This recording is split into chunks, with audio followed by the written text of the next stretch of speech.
আজ 14ই ফেব্রুয়ারি, বিশ্ব ভালোবাসা দিবস। বরিশালে জামানত বাজেয়াপ্ত হচ্ছে 20 প্রার্থীর। নির্বাচনে বিজয় হল না, প্রবাসীর মোটরসাইকেল দুর্ঘটনায় মৃত্যু। বরিশালের চামড়ার গোডাউনে আগুন। গলাচিপার দশম এনে উস্কানিতে না জড়ানোর আহ্বান নূরের।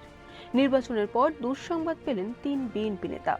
প্রতিপক্ষের বাড়িতে হামলা, বহিষ্কারের ঘোষণা নবনির্বাচিত এমপি প্রার্থীর। বাকেরগঞ্জ নির্বাচন পরবর্তী জামায়াত ইসলামের বর্ধিত সভা অনুষ্ঠিত।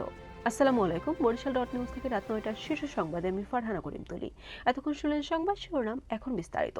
আজ 14ই ফেব্রুয়ারি, বিশ্ব ভালোবাসা দিবস। দিনটি ঘিরে বিশ্বজুড়ে নানা আয়োজন দেখা যায়। প্রিয়জনকে ফুল, কার্ড উপহার দেওয়া, ঘুরতে বের হওয়া, এসবের মধ্য দিয়ে দিনটি উদযাপন করেন অনেকে।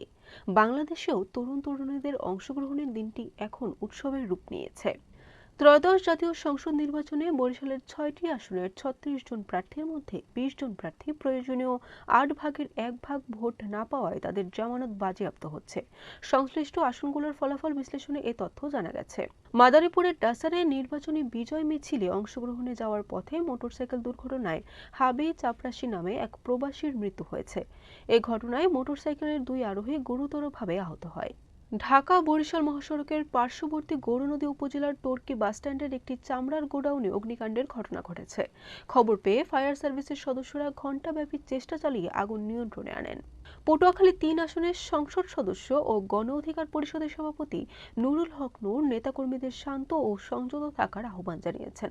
শুক্রবার রাত 11টার দিকে নিজের ভেরিফাইড ফেসবুক আইডিতে দেওয়া একটি স্ট্যাটাসে তিনি এই আহ্বান জানান। ত্রয়োদশ জাতীয় সংসদ নির্বাচনে দলীয় প্রার্থীর পক্ষে কাজ না করে অন্য দলের প্রতিদ্বন্দ্বী প্রার্থীকে সহযোগিতা করায় বরিশালের উজিরপুরে বিএনপির 3 নেতাকে দলের সকল পদবি সহ আজীবনের জন্য স্থায়ীভাবে বহিষ্কার করা হয়েছে।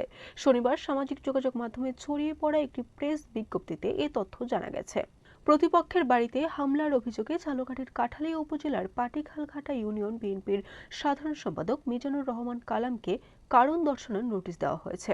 বাকেরগঞ্জ উপজেলা জামায়াত ইসলামীর আয়োজনে জাতীয় সংসদ নির্বাচন পরবর্তী কর্মী সমর্থকদের নিয়ে বর্ধিত সভা অনুষ্ঠিত হয়েছে। 14 ফেব্রুয়ারি শনিবার সকাল 10টায় উপজেলা জামায়াত ইসলামীর কার্যালয়ে এ সভা অনুষ্ঠিত হয়। বরিশাল নিউজ।